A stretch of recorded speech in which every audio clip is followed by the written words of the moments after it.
Louvado seja Deus. Pai, eu quero agradecer ao Senhor por ter chegado. O Senhor conhece meu coração, o Senhor sabe da minha história, da minha vida e de todas essas mulheres de Deus e homens que aqui estão. Eu quero render graças ao Senhor por tudo, porque é isso que a Bíblia diz para a gente fazer. Pai querido, Deus Santo, aleluia. Eu entendo, Alabassúria, que o Senhor tem algo conosco aqui nessa noite, principalmente comigo, porque o Senhor me ajudou a chegar aqui para ministrar essa palavra. E eu entendo, Deus, pelo que eu orei nessa tarde, aleluia, o Senhor trouxe a minha memória para orar. Eu entendo que o Espírito Santo quer trabalhar na vida destas mulheres, mais ainda está trabalhando. Senhor da glória, em nome de Jesus, repreende toda e qualquer dificuldade, barreira, seja humana, maligna, e que essa palavra entre e produza um efeito que o Senhor quer que seja realizado. Em nome de Jesus, abre os corações, abre a mente nossa nessa noite, para que nós possamos receber do Senhor. O teu sangue tem poder sobre nossas vidas. Meu Deus, em nome de Jesus, vai tirando toda a aflição, vai tirando a ansiedade e vai trabalhando em nossas vidas. Senhor da glória, em nome de Jesus, como ministro da tua palavra e mulher de Deus, que eu tenho certeza que eu sou, eu já quero pedir ao Senhor que vá arrebentando os grilhões do inimigo contra a vida dessas mulheres de Deus, das pessoas que estão aqui dentro, seja na área espiritual, seja familiar, seja financeiro. Eu pedi ao Senhor que eu queria ver um resultado desse trabalho, e realmente eu quero ver um resultado desse trabalho. Quem crê que Deus está agindo e vai agir, diga glória a Deus. Livro de Ruth, por favor, glória a Jesus. Pode sentar, amados. Livro de Ruth, capítulo de número 1, a partir do versículo de número 11. Para a glória do Senhor. Quem quer ouvir a palavra de Deus? Diga amém comigo. Amém. Glória a Deus, aleluia. Livro de Ruth, logo depois do livro de Juízes, capítulo 1, a partir do versículo de número 11. Louvado seja Deus. Quem encontrou Ruth capítulo 1 pode dizer graças a Deus?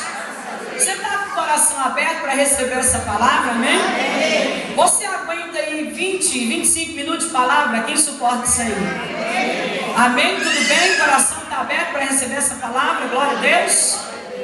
Na oração que eu estava fazendo por nós, por vocês, eu nunca estive aqui.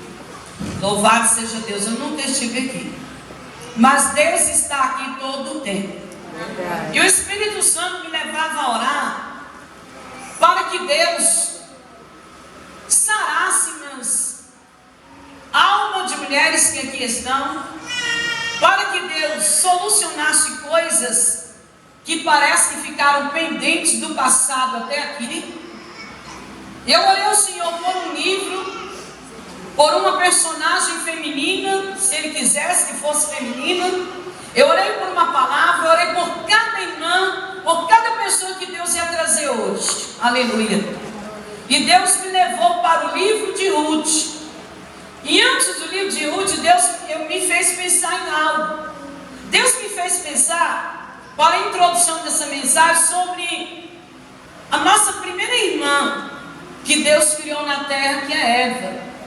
E tem uma coisa do capítulo 2, que até o primeiro e segundo versículo do capítulo 3, que eu quero puxar de lá. Eu não vou abrir aqui não, mas você pode abrir, não tem problema. Que eu quero puxar de lá. Se Deus me trouxe é porque a gente precisa aprender. Aprendemos até com o erro que cometemos, e aprendemos com todos aqueles de qualquer idade, independente de quem seja. Em todas as situações que nós passarmos, nós vamos aprender muito se quisermos aprender. Porque pessoas que não estão disponíveis para aprender, elas jamais também podem contar com o crescimento em suas vidas. Porque Paulo escreveu uma coisa, que o sofrimento do tempo presente, ou provação, ou tribulação que passarmos, isso vai produzir um peso de glória em nós. Nos trará experiências, nos trará acréscimo na fé e nos trará perseverança no Evangelho, principalmente E no evangelho, espiritualmente, da mesa, isso vai refletir na minha vida e na sua, nas outras áreas. Porque se eu cresço espiritualmente, é impossível não crescer nas outras áreas. Porque toda pessoa que tem maturidade cristã, essa pessoa é uma pessoa que tem também, ela é bem-aventurada nas outras áreas. Ninguém cresce só numa área. Se crescer espiritualmente, o Espírito Santo te levará a degraus de vitória em todas as áreas. Porque o Espírito Santo produz em você sabedoria, temor de Deus, conhecimento e inteligência. Então eu cresço com Jesus, automaticamente eu estarei chamando para a minha vida e minha história, queridos, um novo cântico para qualquer área. E não há mulher, irmãos, que cresça espiritualmente que fique do mesmo jeito, nem dentro de casa, nem na escola, nem no trabalho, e nem na sociedade, e nem na igreja que congrega. Toda mulher cheia do Espírito Santo sempre está em crescimento. Cadê as mulheres cheias do Espírito Santo? Eu entendo que Eva poderia ter feito uma coisa. Analisando o texto bíblico, a gente nota que Deus criou, você sabe, a partir do capítulo 1 de Gênesis, todas as coisas. No capítulo finalizando 1 para 2, Deus criou o primeiro homem. Antes ele criou o Éden. A Bíblia diz que Deus deu para Adão administrar o Éden. E Deus deu a ele domínio sobre todas as criaturas. Inclusive, no capítulo 1, pelo versículo 22, Deus tem um relacionamento com Adão, e Adão com Deus, de uma tal maneira de intimidade, que Deus leva para Adão todas as criaturas, para Adão colocar nome nelas. E esses nomes são postos pelo homem. E Deus concorda com aquilo, porque a intimidade é tão grande, que toda palavra que Adão chamou as criaturas, independente da classe, seja aves, répteis, qualquer criatura, Deus concordou com a palavra que Adão falava. Então toda pessoa que é aliançada com Deus, além de crescer, tem uma palavra em sua boca que não é palavra de morte nem de derrota, é uma palavra de vida e palavra de vitória. Glória a Deus. Deus deu a ele domínio sobre tudo. Aprendendo com Eva, com o erro dela, eu entendo que quando ele ia lavrar quer dizer cuidar da terra e de tudo que ele tinha, e também ocupado colocando nome em milhões de criaturas que Deus criou, ela poderia estar junto participando, porque não era um gabinete lacrado, não era uma repartição que ela não poderia entrar, era um local que ela também tinha acesso. Então eu entendo, mulheres de Deus, que a questão, ou quem que estiver ouvindo, que onde tiver acesso para mim e eu puder entrar, eu posso também estar colaborando com a minha família. Assim eu adquiro relacionamento íntimo com a família, eu adquiro aperfeiçoamento, e eu também adquiro junto com a família, sabe o quê? Um grau de comunicação tão grande que o inimigo não vai poder destruir meu relacionamento com a minha família. Se eu estiver perto, se eu estiver junto. Mas eu não sei onde ela estava, mas não estava perto. Por que eu sei que não estava? Porque no capítulo 3, Satanás pode conversar com ela, e se ele teve espaço para conversar com ela, Adão não estava junto. Então eu entendo que essa distância pode causar prejuízo para mim e para você também. Quem entende até aqui pode dizer amém? Amém. Eu estava num evento na Ocidental, falando para mulheres também, e eu falei uma coisa para as irmãs de um livro que eu aplico na minha vida. Sabe qual? O mistério sobre a mesa. O que é isso? Aprender ou retornar, resgatar aquela comunhão à mesa, ainda que não haja uma mesa em casa. O que é isso?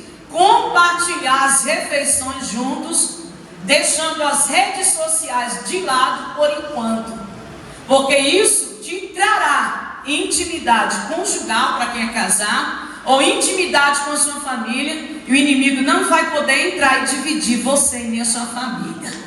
Ainda que você tome um cafezinho simples e um pão com manteiga, mas a mesa, sabe por quê? Compartilhar o dia que passou, cada um à mesa. Isso vai trazer de volta a sua família para você. Quem recebe isso aí, diga amém. Amém. Quem está entendendo? Quem está aqui dentro dessa igreja? Amém. Alguém está entendendo alguma coisa até aqui? Pode dizer glória a Deus? Amém.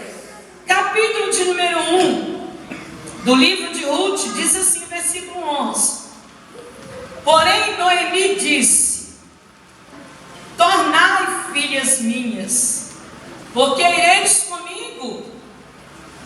Tenho eu ainda no meu ventre mais filhos, para que vos fossem por maridos? Tornai filhas minhas, ide-vos embora, porque já muito velha sou para ter marido.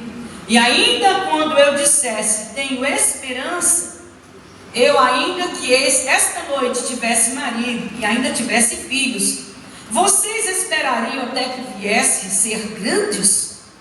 Deter-vos-eis por eles, sem tomar-lhes maridos? Não, filhas minhas, que mais amargo é a mim do que a vós mesmas, porquanto a mão do Senhor se descarregou contra mim. Então levantaram a sua voz, versículo 14, e tornaram a chorar. E Orfa beijou a sua sogra, porém Ruth, o que ela fez? Se apegou a ela. Até aqui vamos ler, daqui a pouco a gente lê mais um pouco. Eu estou mudando rápido por causa do horário, mas alguém entende o que eu estou falando até aqui? Pode dizer graças a Deus? Do versículo de número 1 até o versículo de número 10, tem situações que acontecem. Acompanhem comigo, por favor. A Bíblia diz que o nosso amado irmão Elimeleque, esposo de Noemi, ele sai de Belém de Judá, que é a casa do pão, onde há muita fome e uma grave seca e o céu cerrado. O povo de Deus não tinha comida, o povo de Deus estava sem esperança. Então o que acontece? Ele toma uma decisão. Eu estou falando de um tempo que não se perguntava se havia concordância e se a mulher queria ir junto. Ela simplesmente era obrigada a ir junto. E dependendo da cultura, não estou falando de outro país, do nosso país, dependendo da cultura regional do nosso país, ainda é assim. Ainda, não, você está enganado, não, ainda é assim. Em regiões que eu andei, eu conheço mulheres que não comem antes do marido, que elas só comem depois que ele come.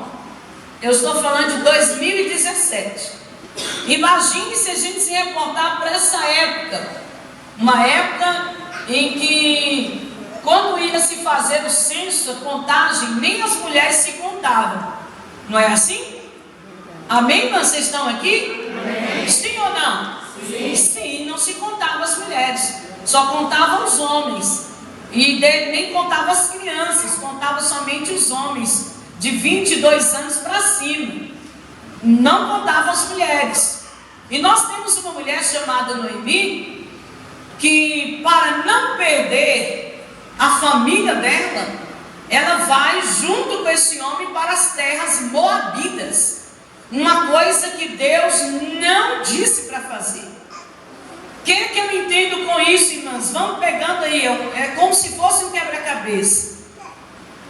Há situações na vida da gente, que a gente passa, que a gente nunca pensou em passar, mas que passou, está passando, ou vai passar possivelmente, somente para não perder. Só para não perder. Para investimento em casamento, ou relacionamentos, ou em relação a filhos, ou seja, como for. E quando Noemi sai para as terras de Moabe, acontece 3 três fatalidades. Quais? Primeiro morre o esposo dela, morre o primeiro filho. Ela tem 2 filhos, Malom e Quilion. O esposo Elimeleque morreu, depois esses meninos. Quando ela vai para as terras moabitas, eles são meninos. Mas ela passa tanto tempo nas terras de Moabe, que esses rapazes adquirem um casamento que Deus também não estava nele. Um casamento com meninas adoradoras de deuses estranhos. Você lembra que Deus falou no livro de Números, que Deus falou para Moisés também, e escreveu a lei que Deus deu a ele, que o povo do Senhor não tomasse mulheres de nações estrangeiras. E ele falou: da mesma tribo se casem, para que não acabe a tribo e para que o meu nome não seja esquecido. Eu entendo aqui uma coisa, irmãs, que quando eu começo a tomar direção na minha vida, que Deus não está nela, eu sou responsável pelas minhas atitudes. Sarai, por dar a sua serva Agar para o seu esposo, ela antecipou. E eu não posso esperar uma promessa cumprir se eu mesmo tomo as decisões por minha cabeça. Então eu tenho que esperar em Deus, porque primeiro, Deus não mente. Segundo, o inimigo não pode impedir de Deus agir. E terceiro, e nenhum ser humano, seja por inveja, seja pelo que for, não pode impedir de Deus te abençoar nessa terra. Glória a Deus. Quando Deus quer abençoar a sua vida, operar, não tem nada que possa impedir, mas a palavra que Deus falou a seu respeito, ela vai acontecer se ficarmos firmes na casa do Senhor e servindo a Deus. Quem crê nessa palavra, diga amém.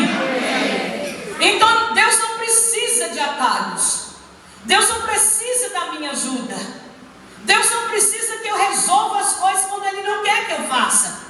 Porque milagres, irmãos, na minha vida só Deus pode fazer. Quando Deus falar para você que vai fazer uma coisa que é impossível, pode ficar tranquila, pode ficar em paz, porque Deus vai fazer, com certeza Ele vai fazer isso.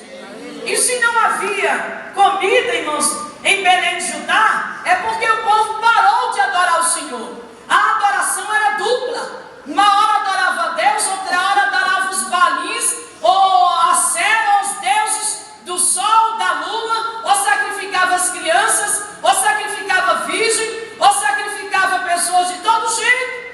Mas o que o Senhor quer de nós aqui? O que Ele está falando com a gente? A vontade de Deus não é que a gente fique lá embaixo prostrado, não. Deus é um Deus de vitória. Deus é um Deus de milagre. A vontade de Deus é abençoar a minha vida e a sua vida. O que temos que fazer? Primeiro, crer nele. Segundo, servir a Ele. Em terceiro lugar, permanecer com Ele, porque Ele fará infinitamente mais daquilo que pedimos, esperamos ou pensamos. Quem recebe? Indo para o miolo da mensagem, quase para o fim, a Bíblia diz que eles faleceram. Ficou 3 mulheres desamparadas: Noemi, Orfa e Ruth. A Bíblia diz uma coisa que nós lemos. A nossa irmã Orfa se despede, ela chora a princípio. Sabe de uma coisa, irmãs? Outro dia, que eu falo outro dia, anos atrás, acho que já tem mais de 3 anos, quando eu comecei a analisar situações de mulheres que o Senhor colocava diante de mim para aconselhar, para orar. E eu comecei, Deus me fez ler o livro de Ruth várias vezes, e às vezes passar várias horas na madrugada estudando esse livro. E eu fiquei pensando, o que será que havia na vida de Noemi para fazer uma nora se apegar tanto a ela? O que será que essa mulher de Deus tinha? Primeira coisa que eu tenho convicção que ela tinha a lei de Deus na sua alma, dentro dela. Por que eu sei? Porque, irmãos, para uma nora passar a adorar a Deus, abandonar os deuses dos pais dela e passar a crer em Deus, no Senhor que fez o céu e a terra, não é porque Noemi obrigou, disse você é obrigada, não. É porque essa moça viu um comportamento diferente do que ela já tinha visto na vida dela. Ela já tinha visto muita coisa, com certeza. Ela já viveu muita coisa. Mas ela agora está apegada a uma sogra que ela admira, que ela ama de paixão e que ela não queria abandonar. Ela se apegou à sogra. Eu paro para pensar, irmãs, e fico pensando.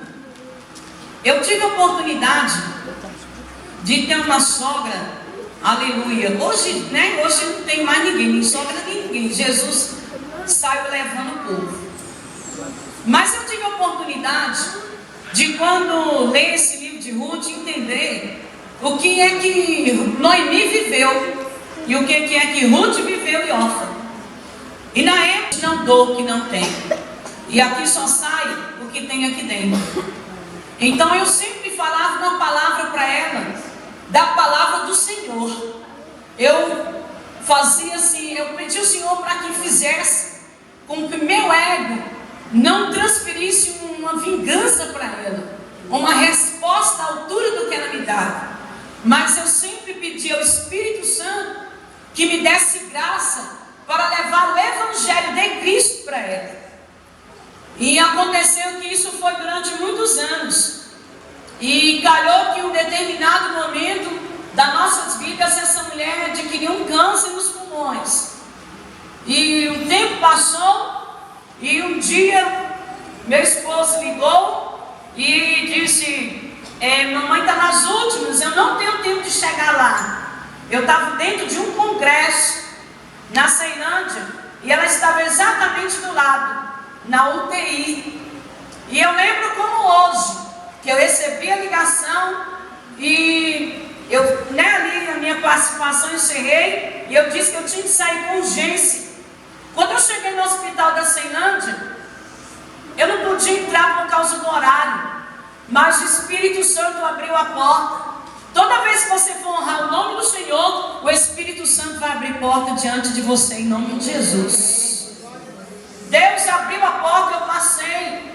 Eu estava com uma amiga que ela é da rede da saúde, é funcionária da rede de saúde, da área da saúde, e nós entramos. Quando eu cheguei na UTI, ela estava nas últimas. E também lá estava a cunhada que mais me detestava. E eu louvei ao Senhor por aquela situação, por aquele momento, porque eu bem sabia que o nome do Senhor seria glorificado. Quando nós chegamos, ela não me reconheceu com tanta dor que ela estava. E nós pedimos para orar, nós começamos a orar. E aquela mulher foi alcançada pela misericórdia de Deus. Ela confessou, oh aleluia, o Senhor Jesus Cristo como Salvador da sua vida. E a última pessoa que ela viu foi eu, aleluia. E as lágrimas desceram nos olhos dela. E eu entendi que Deus me deu uma oportunidade ímpar, porque ali eu já estava estudando o livro de Ruth. E eu entendi que toda a adversidade que passarmos produzirá alguma coisa para a glória de Deus em nossas vidas. Eu quero repetir uma frase que um amigo meu que mora em Portugal, ele disse: nem toda perca é perca, e nem todo mal é mal. O que você está passando não é para te derrotar, mas é para a glória de Deus nessa terra. Alabaçoria manácia. Se alguém dá um trabalho na família, como mulher de Deus, eu quero profetizar uma coisa: quem quiser receber,